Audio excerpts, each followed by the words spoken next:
परमात्मा खुद अपनी वाणी में बोलते हैं, कबीर कहता हूँ कहीं जात हूँ और कहूँ बजा के ढोल, श्वास जो खाली जात है ये 3 लोक का मोल।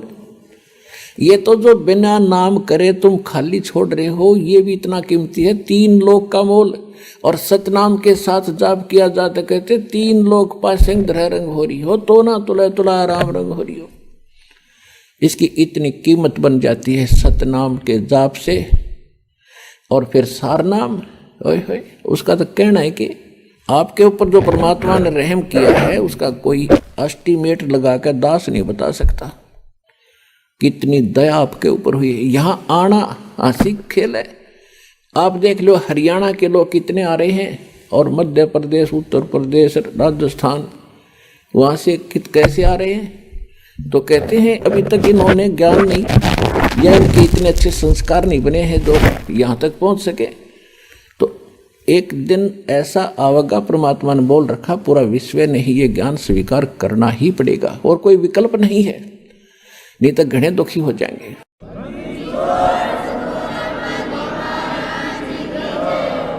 तो इस प्रकार गरीबदास जी से कहा कि बेटा तू जा, वापस जाओ आप, और इस नाम का जाप करोगे ना बहुत जल्दी भक्ति युक्त हो जाओगे। गरीबदास जी 61 वर्ष की उम्र में, 61 वर्ष रहे शरीर में, 61 वर्ष की उम्र में सब इच्छा से शरीर छोड़ा था। और फिर उसमें तो भगत पीछे पड़ गए, महाराज और रुक जाओ, बहुत और कुछ दिन रहो।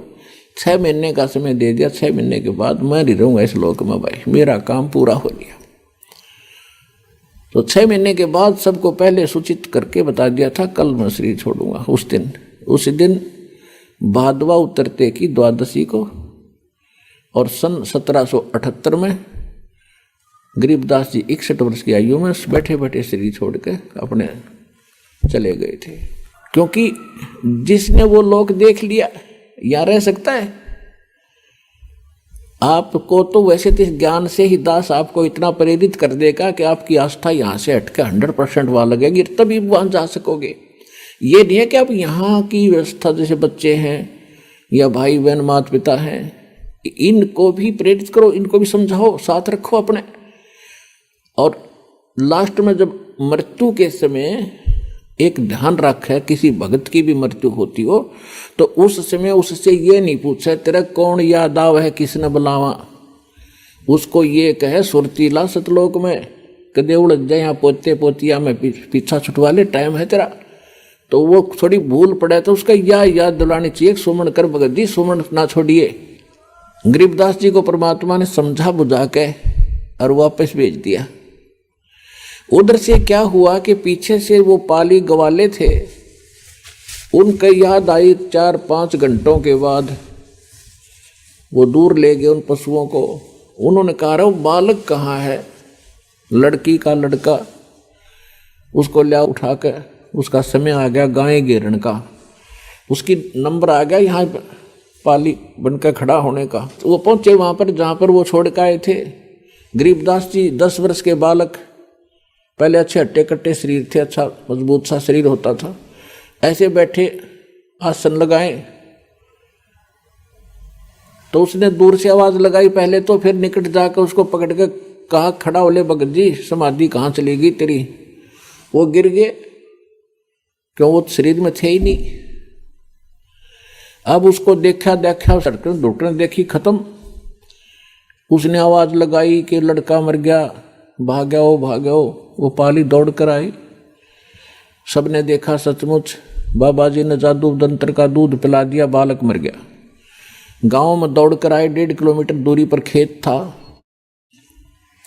गांव में दौड़ कर आए। गांव वालों को पता चला, माता पिता तो दोनों अचेत हो गए, बेहोश हो गए इकलौते पुत्र की मृत्यु सुनकर। क्यों 12 वर्ष के बाद उत्पन्न हुआ था, 10 वर्ष का हो चुका था, गास नहीं थी। दोनों माता पिता बेहोश हो गए बच्चे की मृत्यु सुन के। नगर के लोग जा कर के वहाँ से शव को घर पर लाए, अंतिम संस्कार के लिए चिता पर रख दिया। उधर से परमात्मा ने कहा कि जा बेटा, तेरा शरीर नाश करने वाले हैं। तो उसी समय चिता के ऊपर ही सचेत हो गए और जो बंधन बांध रखे थे, जो बांध कर ले जाते हैं घर से, वो अपने आप टूट गए।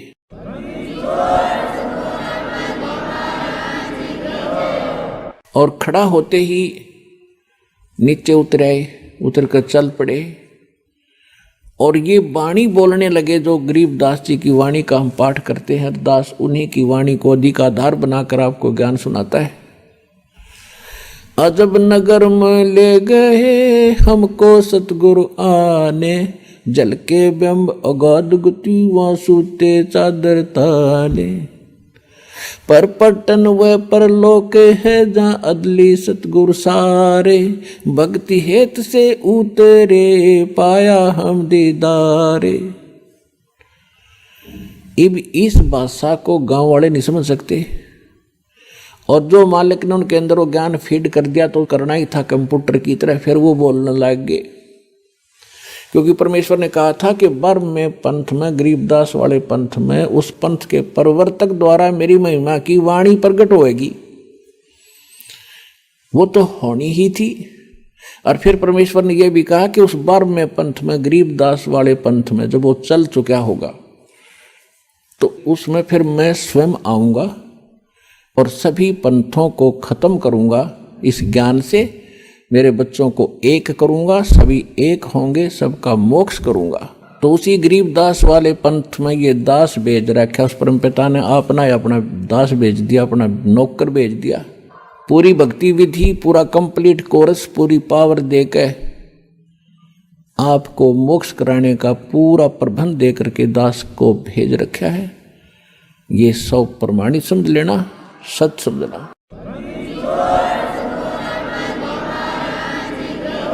अब ऐसे ही गांव वालों ने सोचा, भाई बाबा जी ने जंतर मंत्र का दूध पिला दिया, जादू जंत्र का टोने टोटका करके कुंवारी गाय का दूध निकाल कर पिला दिया और लड़की का लड़का पागल हो गया।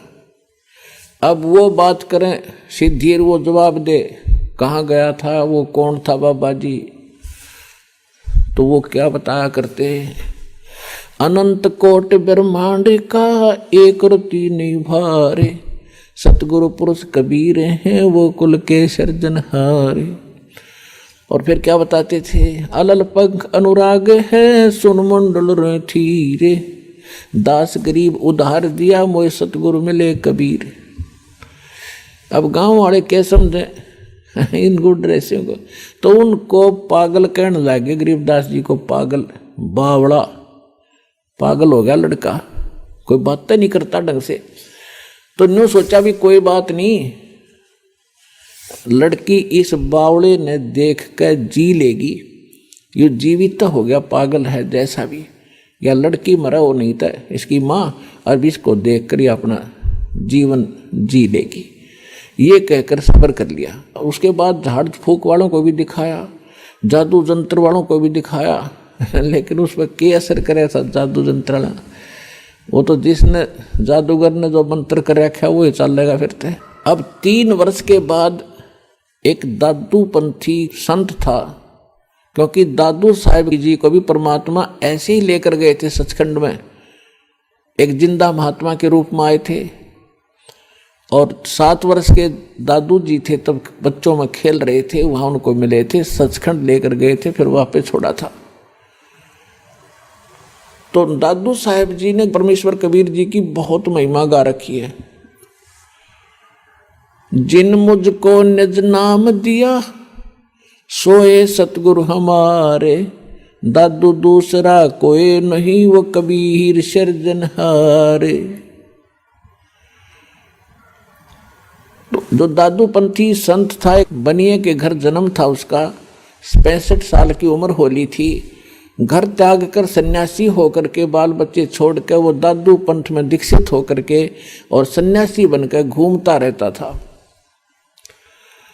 कभी किसी गांव में जाता था, सत्संग करता था, कभी ऐसे शिष्य बना रखे थे। तो छुडानी के अंदर भी उनका एक शिष्य था, उसके वहाँ रुका करते थे, साल में 2 वर्ष में उधर आने का उसका नंबर आता था। तो 3 वर्ष के बाद जब वो वहाँ पहुँचा छुडानी में, तो जिसका वो शिष्य था उसने प्रार्थना की कि महाराज जी हमारी लड़की के लड़के पर किसी ने जादू जंत्र कर दिया, ऐसे ऐसे कुंवारी गाय का दूध निकाल कर पिला दिया, वो लड़का मर गया था।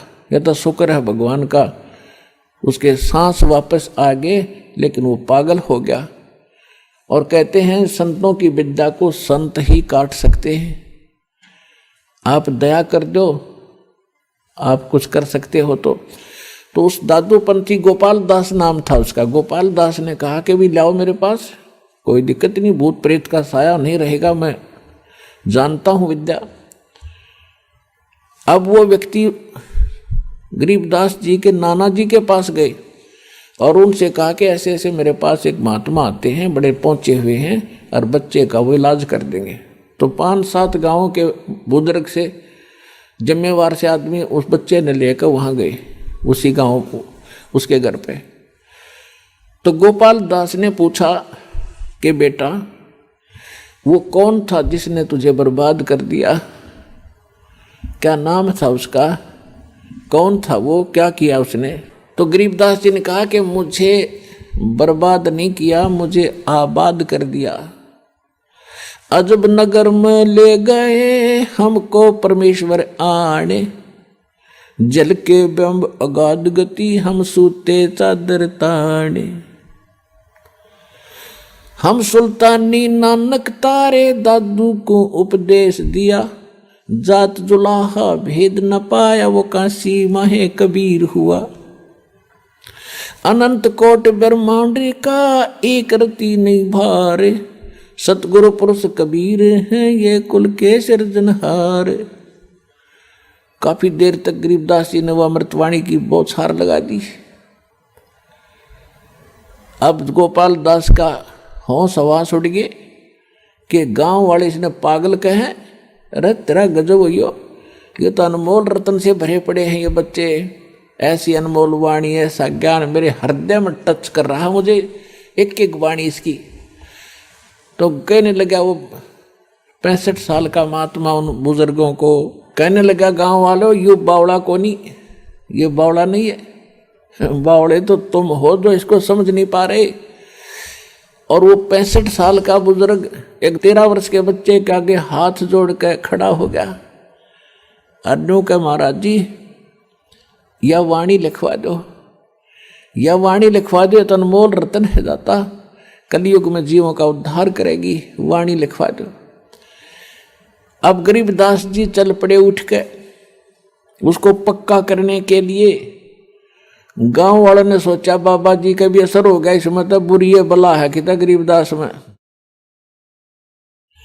कि बाबा जी भी पागल हो गया, इस पे भी असर हो गया इस बच्चे वाले संकट का। वो तो संकट देखा था उन्होंने, संकट मोचन थे वह। अब 3 दिन तक वो गोपाल दास उनसे विनय कर रहे हैं, जब भी मिल जाते हैं 1-2 घंटा उनसे प्रार्थना करते हैं, फिर उठ कर आ जाते हैं। तीसरे दिन जब गोपाल दास जी ने विनय की तो गरीबदास जी ने कहा कि देख ले भाई महात्मा जी, अगर सारी लिख है ना मैं जो लिखवाऊँ टोटली तो बोलूँगा, ना मैं बोलूँगा नहीं, सारी लिख ले। क्योंकि वो लिखना जानता था, गरीबदास जी अशिक्षित थे। तो गोपाल दास लिखा करते थे, गरीबदास जी 13 वर्ष के बालक बोला करते थे। और गरीबदास जी की एक बटबेरी का बाग था, बेरी का बाग, उसमें एक जांडी का पेड़ था, वो बहुत देर तक सुरक्षित रखा भक्तों ने, अब तो वो खत्म हो गया, उसके स्थान पर वैसे यादगार से बना रखी। तो वहाँ बैठकर लिखा करते थे, वो बोला करते थे गरीबदास जी, गोपाल दास लिखा करते थे। तो लगभग 6 महीने में उनका लेखन कार्य पूरा हुआ। उसके बाद भी वो गोपाल दास ज़्यादातर रहने लग गया उनके साथ, और वो कहीं कोई बात होती तो फिर भी बोला करते थे, तो गोपाल दास साथ साथ लिख लिया करते थे। तो काफ़ी समय तक ये वाणियाँ लिखी गई, ऐसे लिखी गई। तो इस प्रकार देखो वेद बताते हैं कि वो परमात्मा सतलोक में रहता है, सिंहासन पर विराजमान है, नर आकार है, मनुष्य दृश्य है, और वो सशरीर है, उसका नाम कबीर है, और वहाँ से चलकर आता है, अच्छी आत्माओं को मिलता है। और जब वो परमात्मा धरातल पर शिशु रूप धारण करके आता है तो कंवारी गायों का दूध पीता है। तो ये लीलाएं की किसने? आज तक किसी भी संत महापुरुष या जिसको हम भगवान मानते थे उनकी किसी हिस्ट्री में दिखा दो जो वेदों से मिलती हुई लीलाएं की हो, तो he is God, Kabir is God.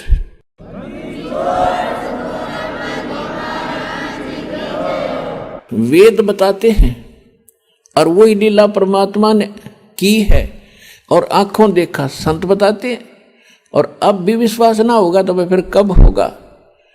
यानी विश्वास तो होगा ही होगा, लेकिन जो ना सुनते उन्हें एक बार ये कड़वा सा लग गया है और फिर देखना कितना मीठा होगा। तो आज का जो विषय था कि परमात्मा पर विश्वास हम कैसे करें, कि वहाँ कैसा लोक है, कैसा स्थान है।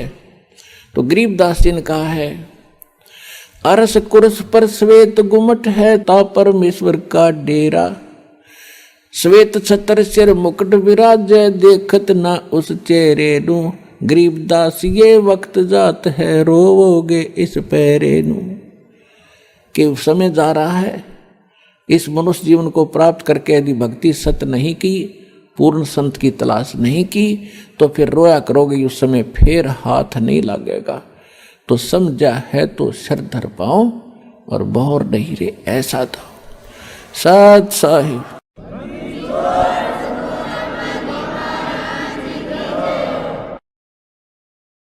परम पिता परमात्मा पूर्ण ब्रह्म सारी सृष्टि के रचनहार कबीर परमेश्वर जी की असीम रजा से आप सभी पुण्यात्माएं सत्संग सुनने के लिए उपस्थित हुए। वे सभी पुण्यात्माएं हैं जो परमात्मा के इन वचनों को किसी न किसी माध्यम से सुनते हैं, चाहे कोई वो सीडी सुनते हैं, डीवीडी सुनते हैं, या किसी टीवी चैनल पर सुनते हैं, या परमात्मा के इस सच्चे दरबार में सतलोकाश्रम बरवाला जिला हिसार में आकर के ये वचन सुनते हैं। वो बहुत ही पुण्यकर्मी प्राणी हैं और इस ज्ञान को सुनकर जो इसका अनुसरण करता है, इस ज्ञान को ग्रहण करके फिर इसके अनुसार वो कार्य क्रिया करता है, यानी दीक्षा लेता है, फिर आजीवन मर्यादा में रह के भक्ति करता है, तो वो विशेष पुण्यकर्मी प्राणी होते हैं। गुरुपद सेवै बिरला कोई, जापै कृपा साहेब की होई। गुरु जी की पद माने पद्धति, गुरु जी के द्वारा, सतगुरु के द्वारा बताई गई पद्धति यानी पूजा की विधि के अनुसार जो साधना करते हैं वो परमेश्वर के विशेष कृपा पात्र होते हैं। जो सत्संग सुनते हैं वो भी पुण्यात्मा होती हैं और सत्संग सुन के जो तड़फ उठती हैं, तिलमिला जाती हैं दीक्षा प्राप्त करने के लिए और परमात्मा पाने के लिए, और वो दीक्षा ग्रहण करके आजीवन मर्यादा में रह के ये सफलता प्राप्त कर लेते हैं, उनके ऊपर परमात्मा की विशेष रजा होती है। आप जी उन विशेष कृपा पात्रों में से हैं जिनके ऊपर परमात्मा ने विशेष रजा बख्शी है। इतनी सर्दी के अंदर और कहां कहां से कितने लंबे सफर को तय करके आप छोटे छोटे बच्चों को साथ लेकर इस दरबार में पहुंचे हो, आपके ऊपर परमात्मा घना प्रसन्न है। अपने आप ही आपको प्रेरणा करता है, आप ही आपकी व्यवस्था करते हैं। किसी के पास कोई भी चीज का अभाव है, धन नहीं है, वो व्यवस्था भी परमात्मा परमेश्वर कबीर जी कहीं ना कहीं से आपको वो व्यवस्था करते हैं और फिर प्रेरित करते हैं और फिर यहाँ लाते हैं, नाम दिलाते हैं, करे कराव ऐसाइयां, मन में लहर उठा, दादू सदर जीव के वो आप बगल हो जा। सत्संग में आने से प्राणी को ये ज्ञान दिया जाता है, आत्म ज्ञान, उसके साथ साथ परमात्म ज्ञान। आत्म ज्ञान है कि आप कौन हो और मनुष्य जीवन आपको किस लिए प्राप्त हुआ है और इसका मूल उद्देश्य क्या है। और परमात्म ज्ञान है परमात्मा कैसा है, वो क्या लीला करता है, वो क्या सुख देता है और उस परमात्मा की प्राप्ति कैसे होती है, ये सत्संग होता है। तो सत्संग में सबसे पहले आत्म ज्ञान कराया जाता है और फिर उसके बाद परमात्म ज्ञान होता है। आत्म ज्ञान ये है कि आप असंख्य युगों से इस काल के जाल में भटक रहे हो, जन्म और मृत्यु की इस फांसी पर लटक रहे हो। जब तक आपकी जन्म और मृत्यु समाप्त नहीं होगी आप सुखी नहीं हो सकते, चाहे सारी पृथ्वी का राज्य भी आपको प्राप्त हो जाए।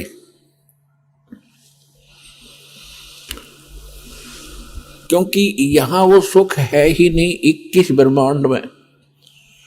जैसे नमक की बोरी में और बूरा का टेस्ट आ ही नहीं सकता, ये 21 ब्रह्मांड नमक की बोरी है, बूरा से मिलती जुलती हैं, सेम कलर है, सेम बोरी है, उनका आकार सेम है, लेकिन वो टेस्ट नहीं हो सकता जो बूरा में टेस्ट है।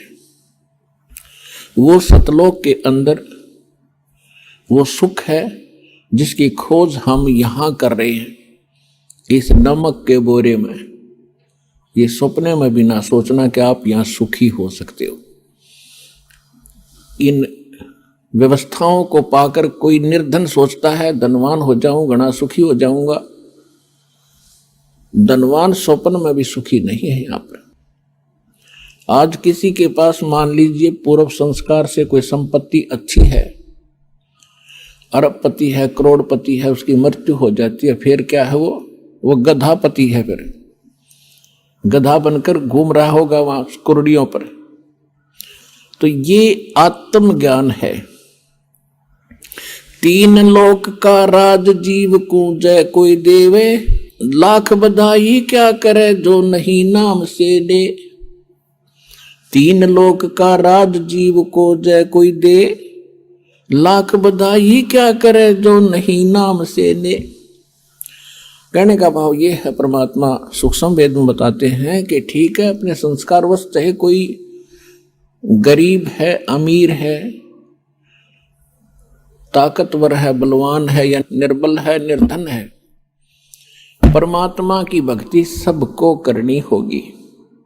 और जिसके पास भक्ति नहीं है वो चाहे 3 लोक का भी पति बन जावे, स्वामी बन जावे, कहते हैं क्या बधाई दे रहे उसको, वो तो अंत में दुर्गति को प्राप्त होगा।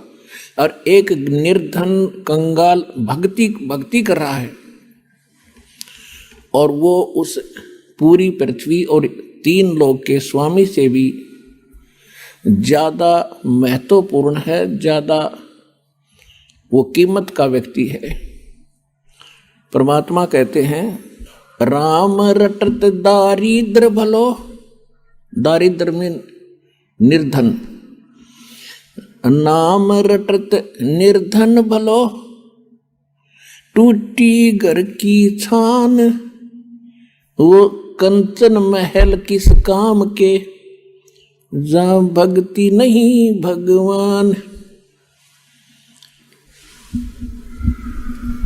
परमात्मा समझाना चाहते हैं कि भक्ति करने वाला प्राणी भले ही कितना ही निर्धन हो और उसके घर की छान यानी छत भी टूटी हो झोपड़ी की,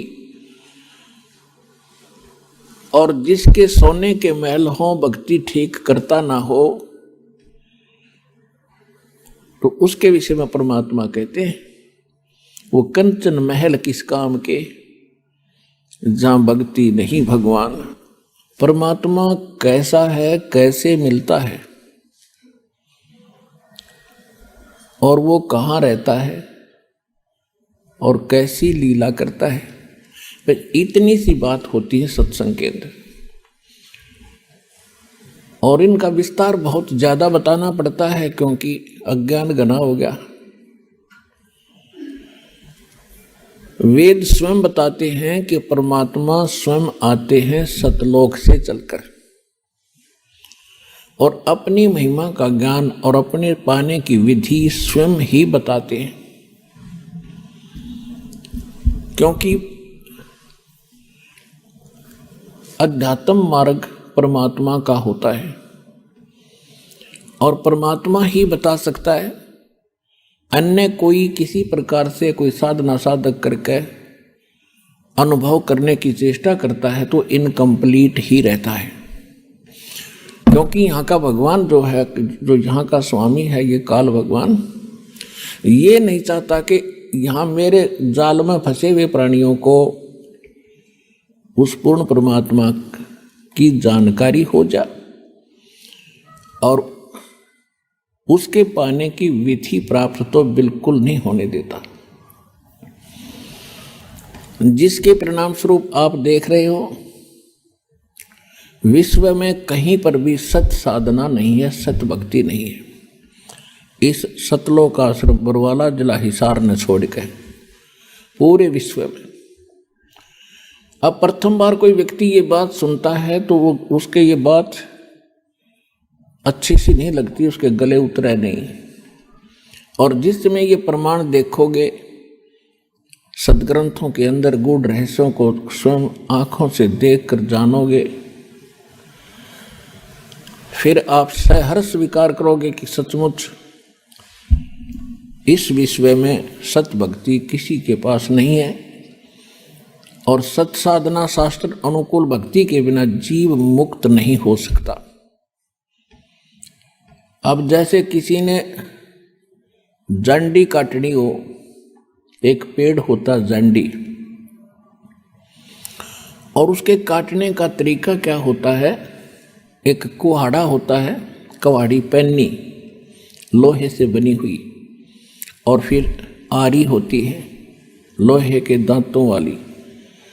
उसके स्थान पर यदि कोई काठ का हथौड़ा लेकर और उससे काटने का प्रयत्न करे तो कभी नहीं काट सकता। तो यथार्थ जो साधन है उस जंडी के काटने के, वही प्रयोग करोगे तो वह जंडी बहुत आसानी से कटेगी।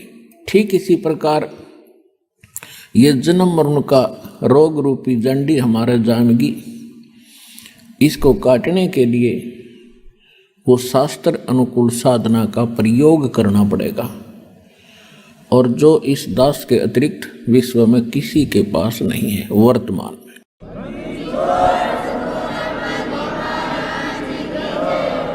और जिन महापुरुषों ने यह जंडी काटी अर्थात मोक्ष प्राप्त किया, उन्होंने भी यही औजार प्रयोग किए थे जो दास आपको दे रहा है, बता रहा है, सुना रहा है, दिखा रहा है। और इस तरह जंडी कटेगी, इसी से ये मोक्ष होगा। आज आपको बताएंगे कि परमात्मा कैसे मिले, परमात्मा प्राप्ति कैसे होगी। उसके लिए आपको प्रमाण भी देंगे और साथ में सत्संग भी सुनाएंगे। किस किस पुण्यात्मा को मोक्ष प्राप्त हुआ, उन्होंने कौन सी साधना की, और उनका हमारे सदग्रंथों में भी कहीं प्रमाण है कि नहीं। हमारे सदग्रंथों में प्रमाण मिल जावे वो होगी शास्त्र अनुकूल साधना, और उसी साधना को उन महापुरुषों ने किया हो जिनको मोक्ष प्राप्त हुआ, तो शंका का कति नाश हो जाता है। फिर बिल्कुल निसंशय होकर के ये जीव भक्ति कर सकता है। सबसे पहले हमने अपने सदग्रंथों में से चुनना होगा, जानना होगा कि वो सदग्रंथ कौन से हैं जिनको हम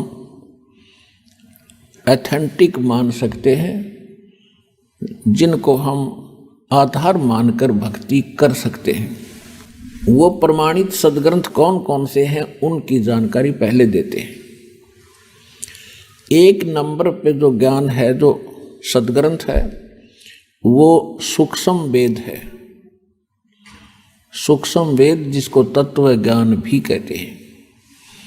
श्रीमद् भगवत गीता अध्याय नंबर 4 के श्लोक नंबर 32 में कहा कि अर्जुन, जो अभी मैंने इसी चौथे अध्याय के 25 से लेकर 30 मंत्र तक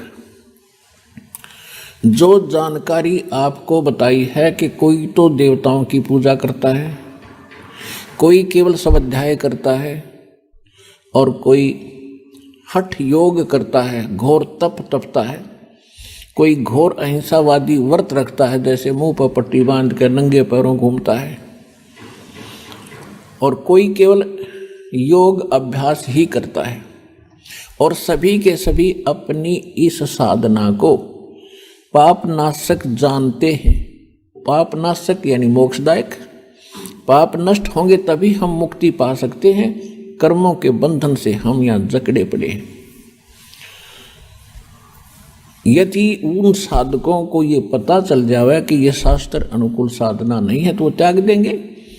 उनको पता नहीं है तभी तो अपनी अपनी साधनाओं को सब श्रेष्ठ मानकर कर रहे हैं। चाहे कोई मंगलवार का व्रत रख रहा है, चाहे कोई शुक्रवार का, चाहे कोई किसी देव को पूज रहा है या भैरव भूत बतालों को पूज रहे, सभी के सभी अपनी साधनाओं को वो सत्य मान रहे हैं। तो यहाँ गीता अध्याय नंबर 4 के श्लोक 32 में गीता ज्ञानदाता कहता है कि इन धार्मिक यज्ञों की, यज्ञ माने धार्मिक अनुष्ठानों की जानकारी विस्तार के साथ सच्चिदानंद घन ब्रह्म की वाणी में लिखी गई है। सच्चिदानंद घन ब्रह्म की वाणी में विस्तार के साथ कही गई है और वो परमात्मा द्वारा अपने मुख कमल से बोली जाती है। वो तत्व ज्ञान कहलाता है, उसको सूक्ष्म वेद कहते हैं। चौथे अध्याय के 34वें श्लोक में गीता ज्ञानदाता कहता है कि उस तत्व ज्ञान को मैं नहीं जानता, उसके लिए किसी तत्वदर्शी संत की खोज करो और उनको दंडवत प्रणाम करने से, कपट छोड़ के उनकी विनम्रता से प्रसन्न करने से और सेवा करने से वो तत्वदर्शी संत उस तत्व ज्ञान का उपदेश करेंगे। तो गीता ज्ञानदाता ने स्पष्ट कर दिया कि जो गीता में मैं ज्ञान आपको अध्यात्म ज्ञान बता रहा हूं ये कंप्लीट नहीं है, ये संपूर्ण नहीं है, इसमें वो तत्व ज्ञान नहीं है, वो सूक्ष्म वेद नहीं है। लेकिन ये भी नहीं कह सकते कि ये श्रीमद् भगवत गीता का ज्ञान गलत है। श्रीमद् भगवत गीता का ज्ञान कौन सा ज्ञान है? चारों वेदों का निष्कर्ष है। चारों वेदों का निष्कर्ष है। ये शॉर्ट में, संक्षिप्त में बहुत कुछ गहरा ज्ञान है। और इसके साथ साथ इस काल भगवान ने इसमें थोड़ी सी अटकल अपने मत प्रवेश करके गड़बड़ी की है, लेकिन वो वेदों से उसकी जांच करके हम इसके मत को रिजेक्ट कर देंगे। उदाहरण के तौर पे गीता ज्ञानदाता गीता अध्याय नंबर 3 के श्लोक नंबर 6, 7, 8 और 9 में ये कहता है कि अर्जुन, यदि तू कर्म सन्यासी हो गया, काम छोड़ के और एक स्थान पर बैठ कर हठ योग करेगा तो तेरा निर्वाह कैसे होगा? यानी कर्म सन्यासी मत बन, कर्म योगी बन। यानी काम करते करते भक्ति कर, ये तो है वेद ज्ञान। फिर इसने छठे अध्याय के 10 से लेकर 15 तक अपना मत बताया है। 10 से लेकर 15 तक अपना मत बताया है कि एकांत स्थान पर बैठ जा, नीचे थोड़ा सा घास फूस बिछा, उसके ऊपर मृगशाला बिछा, ना ज़्यादा आसन ऊंचा हो ना नीचा हो, अपने नाक के अग्र भाग पर देखता रहे, ऐसे साधना कर। क्योंकि ये उसका खंडन है जो तीसरे अध्याय के 6, 7, 8 के अंदर ये कह रहा है कि अर्जुन तू यदि हट करके बैठ गया, तेरा निर्वाह कैसे होगा, गुजारा कैसे चलेगा? तो काम भी कर, भक्ति भी कर। 8वें अध्याय के 5 और 7 श्लोक में ये स्पष्ट करता है कि अर्जुन तू युद्ध भी कर, मेरी भक्ति भी कर। यही यजुर्वेद अध्याय नंबर 40 के मंत्र नंबर 15 में है कि अर्जुन, उसमें कहा है कि ओम कर्तु समर किलबे समर और कर्तुम समर। ओम नाम का जाप काम करते करते सिमरन करो, विशेष कसक के साथ सिमरन करो, मनुष्य जीवन का मूल कर्तव्य जान के ओम का सिमरन करो। ये तो है ओम यानी ब्रह्म तक की साधना का वर्णन है उसके अंदर वेदों और गीता। और यही गीता अध्याय नंबर 8 के श्लोक नंबर 13 में कहा है कि ओम इति एकाक्षरम ब्रह्म विवहारण माम अनुसमरण ये परियाति तजन देहम सयाति परमाम गति। मुझ ब्रह्म का केवल एक ओम मंत्र है, और उच्चारण करके सिमरन करता हुआ जो इस शरीर त्याग कर जाता है, यानी अंतिम सांस तक भक्ति करता हुआ प्राण छोड़ता है, वो ओम से मिलने वाली परम गति उसको प्राप्त होता है। ओम से मिलने वाली परम गति कौन सी है? ब्रह्मलोक प्राप्ति होती है, क्योंकि ये ब्रह्म का मंत्र है। 8वें अध्याय के 16वें श्लोक में स्पष्ट किया है कि ब्रह्मलोक में गए हुए प्राणी भी जन्म मृत्यु में ही रहते हैं, पुनरावृत्ति के अंदर। तो प्रसंग चल रहा है, यही सूक्ष्म वेद में बताया है, नाम उठत नाम बैठत नाम सोवत जागवे, नाम खाते नाम पीते नाम से ती लागवे। यानी वेद वही बताते हैं, सूक्ष्म वेद तत्व ज्ञान गॉड गिवन स्पिरिचुअल जो परमात्मा ने स्वयं आकर बोला है, वो भी यही कहता है कि काम करते करते सिमरन करो। तो ये मत है, वेद में यही है, सूक्ष्म वेद में यही है, यजुर्वेद में यही है। और जहाँ गीता वेदों का निष्कर्ष है, गीता जी में भी जहाँ वेद ज्ञान इसने दिया वो बिल्कुल सही है कि युद्ध भी कर मेरा सिमरन भी कर, ये बिल्कुल सही है। तीसरे अध्याय के 6 से लेकर 9 तक इसने सही कहा है कि एक स्थान पर बैठ कर तू हठ योग करता रहा, तेरा पेट गुजारा कैसे चलेगा? तो ये ज्ञान वेद गीता और सूक्ष्म वेद से मिलता है, ये बिल्कुल सही है। जो इसने छठे अध्याय के 10 से लेकर 15 तक अपना मत प्रोड्यूस किया है वो रिजेक्टेड है, वो नहीं मानने का। तो इस प्रकार हमने इन सदग्रंथों को चुनना है कि कौन से शास्त्र हमारे भक्ति में सहयोगी हैं और सत्य हैं, ऑथेंटिक हैं, जो गॉड गिवन हैं। चारों वेद इस काल भगवान को, ब्रह्म को, पूर्ण परमात्मा ने दिए थे। उन्होंने दिया तो कंप्लीट स्पिरिचुअल नॉलेज था, ये सूक्ष्म वेद भी साथ था। लेकिन इस बेईमान ने ऐसी गलती करी, जब इस परमात्मा ने वहाँ से अपने से इसके शरीर के अंदर वो पूरा कंप्लीट स्पिरिचुअल नॉलेज इसकी आत्मा में फैक्स कर दिया पूर्ण परमात्मा ने सतलोक से, और उसका निर्धारित समय बना दिया कि इसके बाद ये बाहर आवेगा। जैसे बच्चा गर्भ में होता है, उसके बाद उसका निर्धारित समय है कि 10वें महीने वो माँ के गर्भ से बाहर आएगा ही आएगा। तो वो इसके बस का भी नहीं था। तब तक यह सृष्टि चालू हो ली थी, ब्रह्मा विष्णु महेश के जन्म हो चुके थे, दोनों तीनों के। उस समय इसके श्वासों के द्वारा, ज्योत निरंजन के श्वासों के द्वारा वो कंप्लीट स्पिरिचुअल नॉलेज बाहर आया। इसने फटाफट उठाकर देखा और पढ़ा।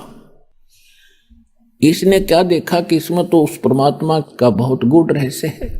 तो उस पोर्शन का इसने जल्दी जल्दी में नाश कर दिया, खत्म कर दिया।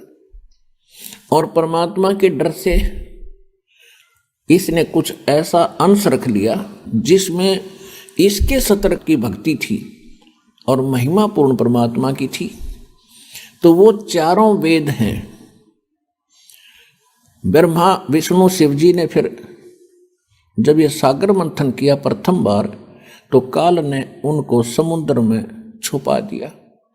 चारों वेद ऐसे जैसे दूध को जमा करके रड़कते हैं, बिलोते हैं तो मक्खन अपने आप ऊपर आ जाता है, फिर वो लस्सी में मिलता नहीं, 100 प्रयत्न कर ले।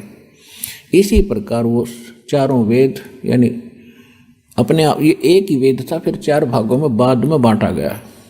वो कंप्लीट ग्रंथ न्यू का न्यू ऊपर आ गया एक सुंदर कमल के फूल पे।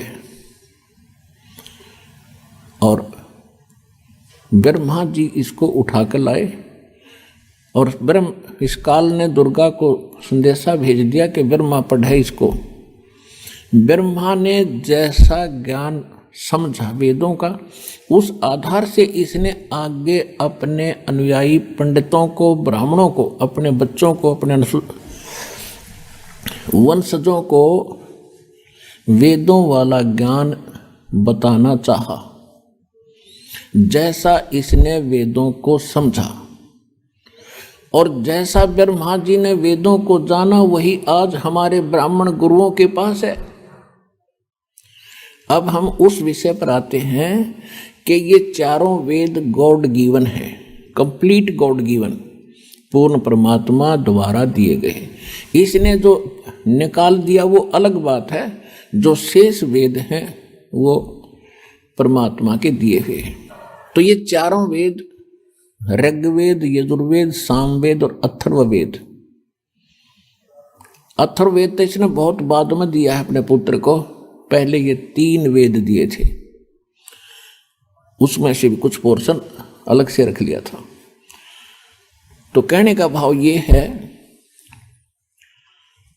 कि ये चारों वेद गॉड गिवन है और श्रीमद् भगवत गीता के अंदर इसने वेद ज्ञान दिया है, बोला है श्री कृष्ण जी में प्रवेश करके। तो जो वेदों से मेल खाता है श्रीमद् भगवत गीता का ज्ञान, वो सही है, और वही सूक्ष्म वेद से भी यदि मेल खाता है तो सही है। और जो इनसे मेल नहीं खाता है, गीता में जो इसका अपना ज्ञान है वो इसके घर का है, वो हमने नहीं मानना है। दूसरा उदाहरण ये है कि गीता अध्याय नंबर 2 के श्लोक नंबर 37 और 38 में, अब 37 में तो कहता है कि अर्जुन तेरे दोनों हाथों में लड्डू हैं, यदि तू युद्ध में मारा गया तो स्वर्ग प्राप्ति होगी, और यदि विजयी हुआ तो पृथ्वी का राज भोगेगा। और फिर क्या कहता है कि युद्ध कर अर्जुन, किसी लाभ हानि को छोड़ भूल के, और निष्काम भाव से युद्ध करे। कोई बात हुई? पहले तो ये कह रहा है कि तेरे दोनों हाथों में लड्डू, मर गया तो स्वर्ग में जाओगा, जीत गया तो राज भोगेगा। अब लालच तो आप बता रहे हैं, और फिर नुका सब लालच छोड़ कर युद्ध कर। ये इसका डुप्लीकेट ज्ञान है, इस काल का दिया हुआ युद्ध कराने के लिए बकवाद है यार। देखिएगा, अब देखिएगा श्रीमद् भगवत गीता, ये है श्रीमद् भगवत गीता, गीता प्रेस गोरखपुर से प्रकाशित है।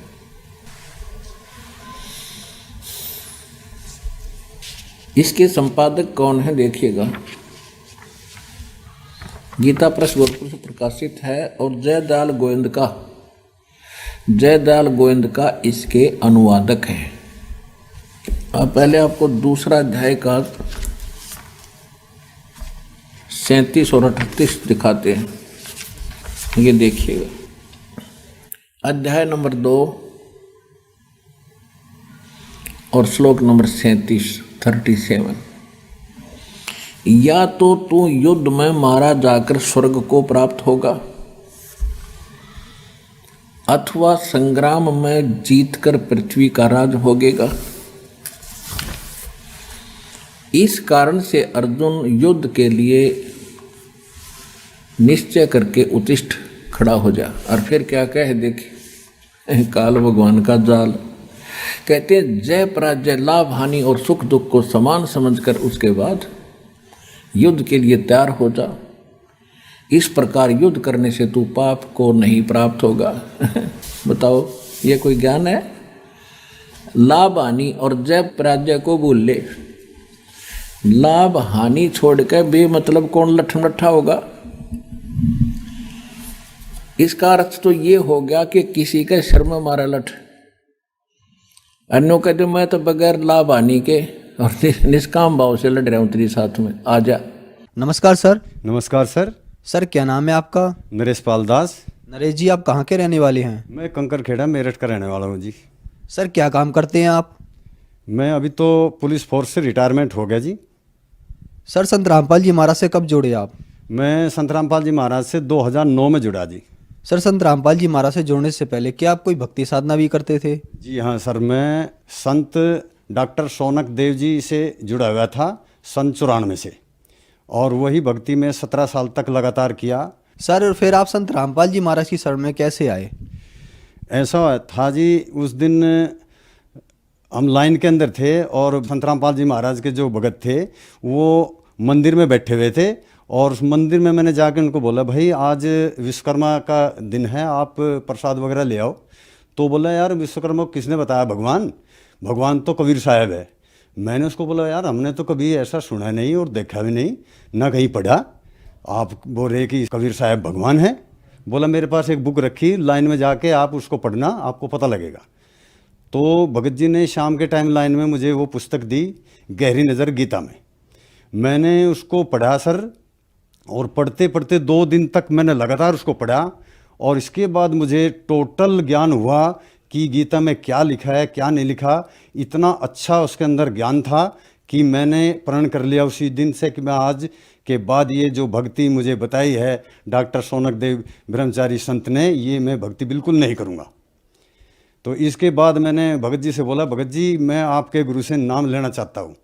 तो भगत जी बोले भाई 5 महीने बाद छुट्टी जाऊँगा, इसके बाद ही जो है ना आप नाम मिल सकता है। मगर ठीक है, मैं भी 5 महीने के बाद ही छुट्टी जाऊँगा। तो जैसे ही वो 5 महीने के बाद छुट्टी गई, मैं उनके घर ही चला गया जी, आश्रम गया, और वहाँ से परमात्मा संत रामपाल जी महाराज से नाम लेके आया मैं। सर आपने कोई गुरु बनाए थे और उनकी 17 साल तक भक्ति साधना की, फिर आपको संत रामपाल जी महाराज की पुस्तक गहरी नज़र गीता में मिली। ऐसी उस पुस्तक में क्या लिखा था जो आपने 17 साल की भक्ति छोड़कर संत रामपाल जी महाराज से नाम दीक्षा ली? जो हम भक्ति पहले कर रहे थे वो भक्ति सदग्रंथों से प्रमाणित नहीं थी, और जो भक्ति विधि संत रामपाल जी महाराज ने हमको दी वो सदग्रंथों से प्रमाणित थी सर। सर संत रामपाल जी महाराज से नाम दीक्षा लेने के बाद क्या आपको कोई लाभ भी प्राप्त हुए? जी हाँ, मुझे संत रामपाल जी महाराज से दीक्षा लेने के बाद में बहुत लाभ हुए। पहला लाभ तो यही हुआ भगत जी कि मेरे को सद्भक्ति मिली सदग्रंथों के हिसाब से, और दूसरा लाभ मुझे ये हुआ कि मैं फोर्स के अंदर एक मैकेनिक पद पे था। तो एक गाड़ी नई रेज हुई थी जिसके बारे में मुझे भी ज़्यादा जानकारी नहीं थी। 8 दिन तक परेशान होने के बाद में लास्ट में मैंने छत्तीसगढ़ के अंदर तंबू के अंदर बैठा हुआ था, मैं मालिक को याद किया और संत रामपाल जी महाराज ने मुझे सारी चीज़ बताई ऐसे कि ये नहीं करो, ये करो, ये नहीं करो, ऐसे करो। और मैंने वही चीज़ जा कर के सवेरे इस्तेमाल की गाड़ी के अंदर, तो मुझे वहीं पर फॉल्ट मिला, और तब मैंने संत रामपाल जी महाराज परमात्मा का पहली बार एहसास किया कि इस धरती पे कोई मालिक है जो अपने बच्चों के साथ हमेशा रहता है। दूसरा लाभ भगत जी मुझे ये मिला कि मेरठ में पोस्टिंग थी, तो घंटा घर पे जाके मेरी एक गाड़ी ख़राब हुई और मैं दूसरी गाड़ी मंगवाने के लिए अपनी यूनिट में फ़ोन कर रहा था। तभी जो है एक 35-40 साल का एक मनुष्य वो मेरे पास आया भीड़ में से निकल करके, हल्की हल्की दाढ़ी थी उसके चेहरे के ऊपर। तो मेरे को आके बोला भाई साहब क्या बात है? मैंने बोला भाई कुछ नहीं, ये गाड़ी ख़राब होगी लेकिन इसमें करंट भी सही आ रहा, पेट्रोल सही आ रहा, रिले भी इसका सही है, लेकिन पता नहीं यार ये क्यों स्टार्ट नहीं हो रही। बोला भाई साहब मैं देख सकता हूँ? मगर ठीक है भाई आप देख लो। तो जैसे ही उन्होंने खिड़की खोली, एक नज़र मेरी उसी के पास थी, एक जगह से मैं फ़ोन भी कर रहा था और एक नज़र उनके ऊपर थी मेरी। उन्होंने सिर्फ खिड़की खोली और खिड़की खोलने के बाद मुझे मुस्कुराते हुए बोल के चले गए हाफ सेल्फ मारना, गाड़ी स्टार्ट हो जाएगी। और वो 10-15 गज दूर गए होंगे, भीड़ में जैसे ही विलुप्त हुए। इसके बाद मैंने खिड़की खोल के जैसे ही सेल्फ मारा, गाड़ी स्टार्ट हो गई। तब मुझे अचानक एहसास हुआ कि ये और कोई नहीं था, ये मालिक संत रामपाल जी महाराज थे। और मैंने उनको ढूंढने के लिए 10-15 कदम बहुत तेज़ी से दौड़ा, लेकिन परमात्मा वहाँ से अंतर्ध्यान हो गए। तीसरा लाभ ये मिला कि हमारी प्रॉपर्टी का एक मामला ऐसा फंसा हुआ था कि 10 साल से उसका कोई निराकरण हो ही नहीं रहा था। मैंने अपने घर वालों को भी, अपने भाइयों को भी, दोनों को बहुत समझाया, भाई ये जो ज़मीन है इसको बिक्री कर दो और हम अपनी जगह अलग अलग ले लेते हैं, लेकिन वो सुनने को तैयार नहीं थे। लास्ट में मैंने संत रामपाल जी महाराज से अरदास लगाई, है मालिक आप ही जगत विधाता हो, आप ही परमात्मा हो मालिक, हे गुरुदेव आप ही समस्या का निराकरण करो, मेरे बस की तो बात है नहीं। तो 2 दिन के बाद जो भाई 31 साल से मेरे घर की देड़ी नहीं चढ़ा था, मेरे से कभी बोलता नहीं था, वही भाई मुझे रास्ते में मिला और बोला, भाई साहब राम राम। मैं कहा भाई राम राम। तो बोला भाई वो ज़मीन बेचनी है। और 4-5 दिन के अंदर वो ज़मीन भी बिक गई, सारा काम हो गया। ये मालिक संत रामपाल जी महाराज ने बहुत ही बड़ा सिरदर्द जो मेरे सिर पर था वो टाल दिया।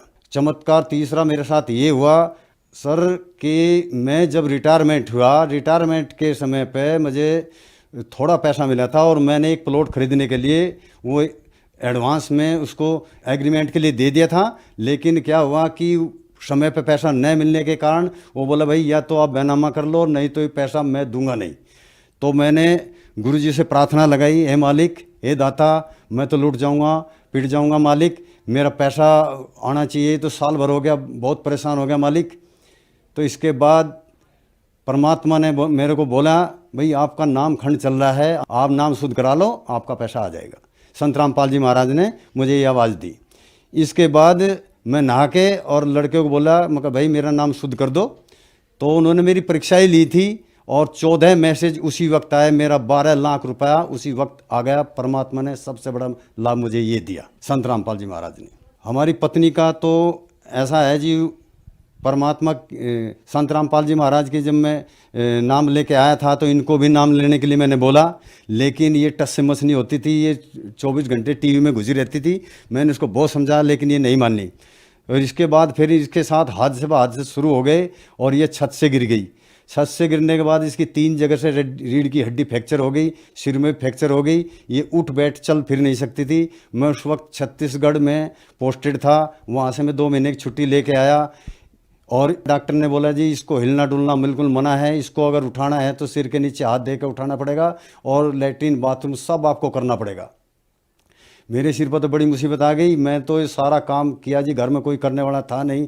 2 महीने की छुट्टी से पहले ही मैं परमात्मा से रोज़ अरदास लगाता था, हे मालिक इसको ठीक कर दे। तो मालिक ने ठीक 1.5 महीने के अंदर ही अंदर उसको चारपाई से खड़ा किया, वो ठीक हो गई। इसके बाद मैं 2 महीने की छुट्टी लेकर फिर आया, फिर उसके साथ एक हादसा और हो गया। वो बाथरूम से चक्कर खा के गिर गए, उसका हाथ उतर गया। 2 महीने तक वो फिर खाट में पड़ी रही। इसके बाद मैं उसको बराबर बोलता रहा, आप संत रामपाल जी महाराज की शरण में आ जाइए, नाम लीजिए, भक्ति कर लो, लेकिन वो सुनती नहीं थी और उल्टा ही गुरु जी को गाली गलौच और करती थी। फिर मैं भी हार मान गया और चुप बैठ गया। मैं गुरु जी को गाली मत दीजिए, भक्ति कर चाहे ना कर, और मुझे भी भक्ति करने के लिए रोकती थी।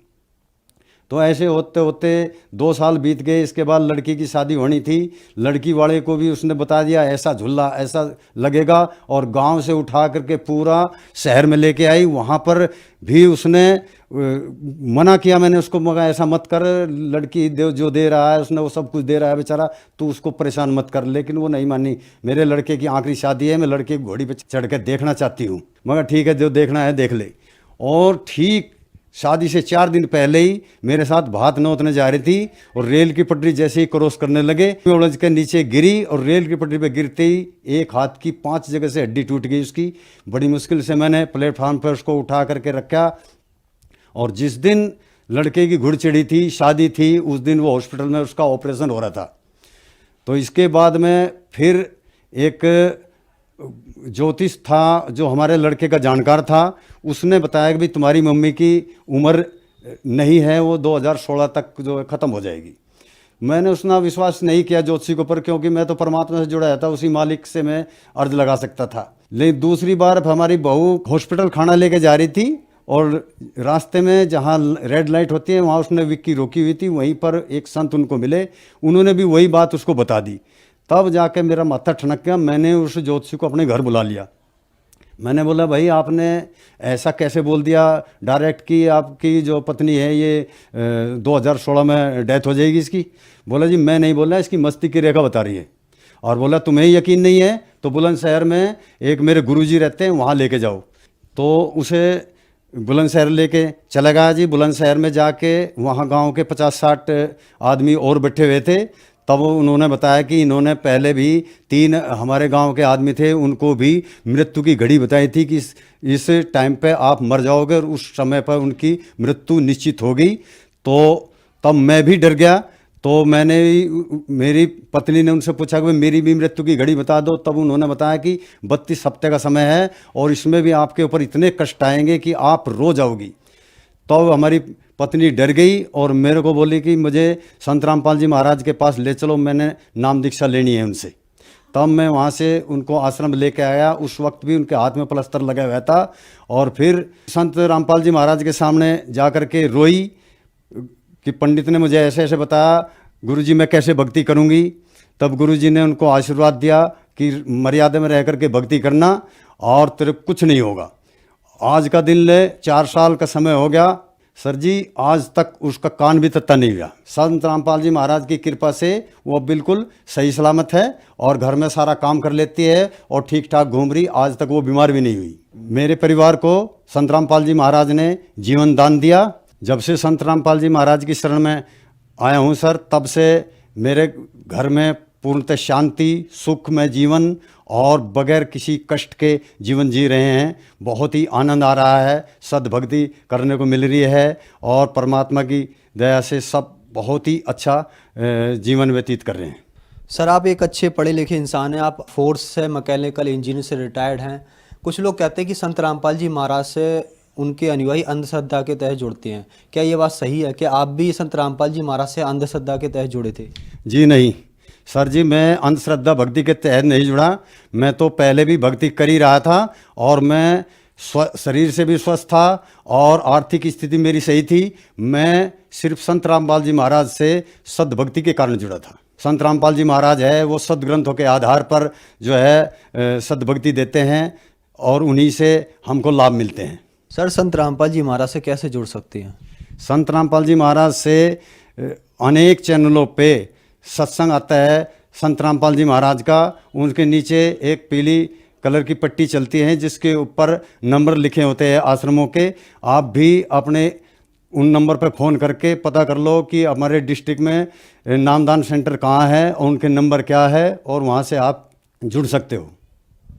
धन्यवाद सर। सत्य।